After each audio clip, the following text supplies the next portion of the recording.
আহলুল কোরআনের ফেরকাও অনেক পুরাতন, কিন্তু বর্তমানে এই ফেরকার বিস্তার ব্যাপক আকারে ঘটতেছে এবং এটার জন্য বেছে নেওয়া হয়েছে যে বিশেষ করে যারা অন্ধ আনুগত্য তাকলিদে আমা থেকে বের হয়েছে এই জাতীয় ভাই বোনগুলোকে তারা এই কাজের জন্য বেছে নিয়েছে। বিশেষ করে যে সমস্ত ভাই বোনেরা অন্ধ অনুকরণ অন্ধ তাকলিদ থেকে বের হয়েছে এদেরকে অনেকগুলো ভ্রান্ত ফেরকা টার্গেট করেছে। এদেরকে খারেজিরা একদিকে টানে, আহলুল কোরআন একদিকে টানে, বিভিন্ন মানহাজের অনুসারীরা এদেরকে টানে, কারণ সহজেই বুঝতে পারে যে এই লোকটা এখন আর কারো অন্ধ আনুগত্য করে না। এই লোকটাকে যদি একটু কোরআন হাদিস দিয়ে বোঝানো যায় লোকটা আমার দিকে চলে আসবে। এই জন্য কোরআন এবং সুন্নাহকে ব্যবহার করে কোরআন এবং সুন্নাহর বিকৃত ব্যাখ্যা তুলে ধরে এদেরকে বিভ্রান্ত পথে নেওয়ার জন্য চতুর্দিক থেকে চতুর্মুখী আক্রমণ চলছে।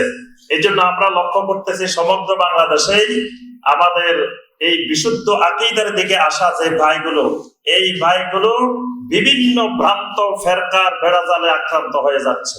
এই জন্য এখনই যদি আমরা সতর্ক না হই তাহলে আমাদের এই ভাইগুলো সালাফি মানহাজের উপরে, আকীদায়ে আহলুস সুন্নাহ ওয়াল জামাতের উপরে টিকে থাকা অসম্ভব হয়ে যাবে। কারণ এরা বিভিন্ন শক্তির এখন টার্গেটে পরিণত হয়েছে, বিভিন্ন জন এদেরকে বিভিন্ন দিকে টানে।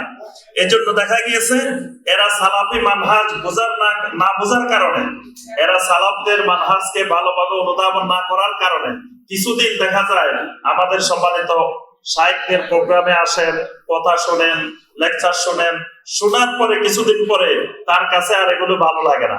তার কাছে মনে হয় এখানে তো কোনো জেহাদের কথা কয় না, তাহলে সুতরাং যারা জেহাদের কথা কয়, কোরআনে এত জেহাদের আয়াত আছে আর এরা কোনো জেহাদের আলোচনাই করে না, তাহলে এটা ঠিক না, এবার আমাদেরকে জেহাদের দিকে ধাবিত হইতে হবে। এই কথা মনে করে জঙ্গিবাদের দিকে অনেক ভাই এইভাবে বিভ্রান্ত হয়ে যাচ্ছে।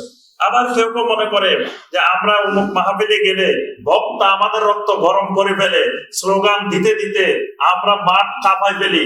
এখানে কোনো রক্ত গরম হয় না, কোনো দিন কায়েমের কথা হয় না, কেমন খালি ঠান্ডা ঠান্ডা কথা হয়, এটাও তো ভালো লাগে না।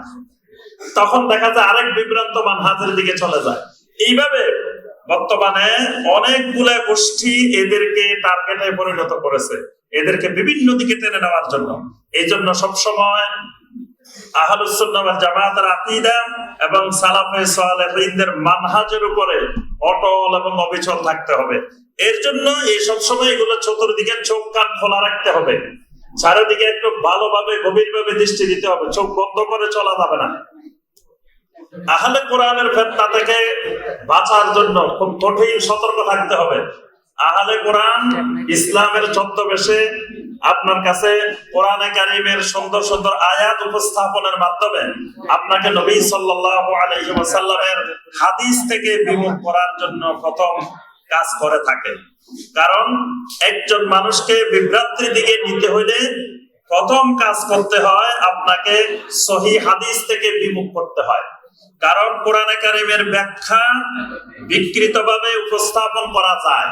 কোরআনে কারীমের একটা আয়াতের 10 রকমের ব্যাখ্যা দেওয়া যায়, কিন্তু নবী সাল্লাল্লাহু আলাইহি ওয়াসাল্লামের সহিহ হাদিসের কোন ব্যাখ্যা বিকৃত ব্যাখ্যা উপস্থাপন করা যায় না। কারণ হাদিস তো নিজেই ব্যাখ্যা, এটাকে আর ব্যাখ্যা করবে কি? কোরআনে কারীমকে আল্লাহ রাব্বুল আলামিন মুজমাল হিসাবে নাযিল করেছেন, সংক্ষিপ্ত আকারে, আর এটার তাফসীর হলো মুফাসসাল হলো নবী সাল্লাল্লাহু আলাইহি ওয়াসাল্লামের হাদিসগুলো। তা হাদিস যদি কেউ অস্বীকার করে তাহলে তাকে বিভ্রান্ত করা, গোমরাহ করা সহজ। এই জন্য যুগে যুগে আহলে কোরআন নামে একটা বিভ্রান্ত ফেরকা মানুষদেরকে হাদিস বিমুখ করার জন্য চেষ্টা করে থাকে।